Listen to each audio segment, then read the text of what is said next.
How I discipline myself to become rich. If you've been following this channel for a reasonable period, you might have heard me saying you have to give up something to get something. It's the truth. I discovered about 16 years ago, and since I discovered this truth, my life has never been the same. So, starting this video, I'll ask you to do something very simple. Take a sheet of paper or use your phone. Then write the 3 important things you want to achieve in the next 5 years. Now that you've written 3 top things you want to achieve, the next thing is for you to write 3 to 5 things you're willing to sacrifice for those things you want to achieve. Since most people will be watching this video on their mobile phones during some busy days, 99% of people can't possibly do the above exercise immediately.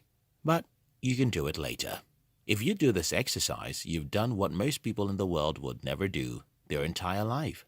In my short difficult years on this planet, I have seen and met so many people, and the one thing I noticed again and again is that most people want to eat their cake and still have it. Most people want to make easy decisions and still have success. Most people want to do what is easy and still get a good result. Most people want to go to heaven, but they don't want to die. Now, look at the seed of any plant. We need those seeds to grow and reproduce hundreds of their kind. But what do we do to achieve that? We bury the seed and let the seed die. It's only when the seed dies that it can germinate and produce in multiple fold. It's only when you die you can live, grow, and reproduce. It's only when you die to pleasure you can have the real pleasure. It's only when you die to the entertainment that you'll have real entertainment. It's only when you die today you can have tomorrow. My journey of self-discipline. The first time I knew what self-discipline meant and the reward it brings was when I was about 15 years. I was in secondary school, which most people call high school, and I was having a conversation with 2 of my friends about who would become the best student in our class. At this time, I was only one of the average students, and I thought that those kids who did well in school were simply using their brains better. Now, I was having a conversation with my friends about who will be the best students in our new class. For whatever reason, I announced to my friends that I will be the next genius of the class, and as expected, they didn't agree with me. One of them simply mentioned the name of the guy he thought would be the next champion. I left that informal meeting with holy anger and determination to do something. I got home and lied to my father that I needed money. Lying is a sin, but I didn't know that time. My parents gave me some amount, and I went to the bookstore to buy books. Don't be surprised that I had to lie to my father to get the money to buy books. He was a stingy man. I bought books on all of the most important subjects in my class, and I started waking up an hour or 2 before school to read. One day I woke up to read economics text and got to school. Then our economics teacher came into class to teach us a new chapter. Who can define the opportunity cost? She asked. After a moment of silence, I rose and defined the opportunity cost, which happened to be the very chapter I miraculously read a few hours ago. Good, my teacher said as the entire class clapped their hands for me. I looked back and saw that, for a moment, I was the hero of my class. I loved what it felt like to be hailed, and I would sacrifice anything to receive such applauses every day of my school days. And that exactly was my next goal. After the economics class, I started thinking about the whole thing.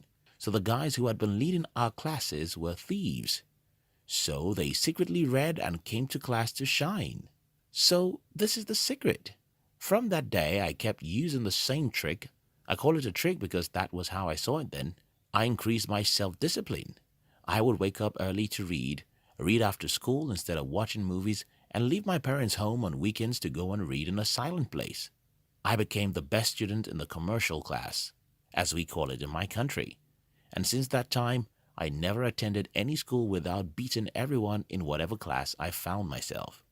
I titled this video, How I Disciplined Myself to Become Rich, and then went on to tell you silly stories about my academic performance. How does that make sense?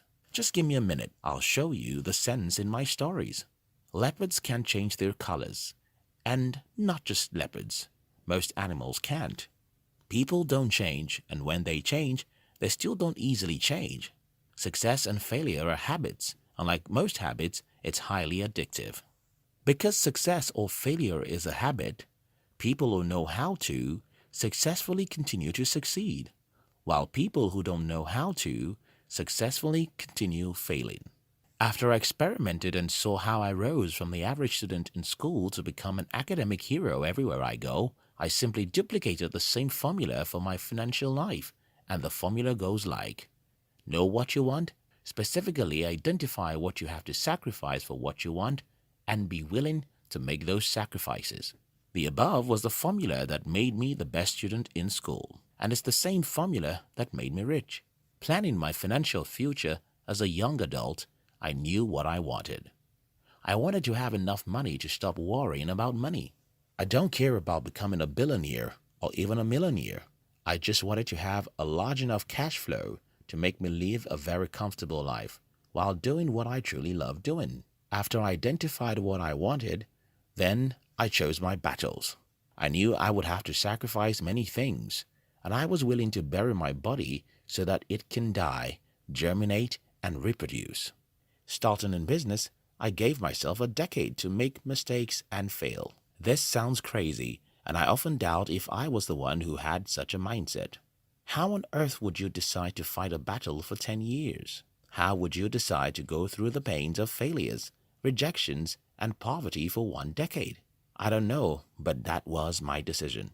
I decided to read every book I could find, take every difficult decision and action I could, and discipline myself as much as I can. Most people think that they are weak and can't do difficult things, but that's not true. The reason why you think you can't do difficult things is that you lack the motivation to do difficult things. Yes, the difference between a soldier and a civilian is the motivation. The difference between those who take tough decisions and discipline themselves and those who are fearful is motivation. And that's why we created our new channel to motivate and challenge people like you. We call this Hunt TV, and the mission is to inspire you to hunt your dream the way a lion hunts its prey. Look at the description box to see the link to where you can join the Hunt TV for free. If there's any single message in this video, here is it. To achieve something you've never achieved, you have to become someone you have never become, and do something you have never done, and sacrifice something you've never sacrificed before. You have to sit down and make a list of the top 3 things you want to achieve in the next 12 months, or 5 years, and make a list of 5 to 10 things you'll have to sacrifice to achieve those dreams. If you like this video, you'll like Hunt TV. Look at the description box to join the Hunt TV. We love you.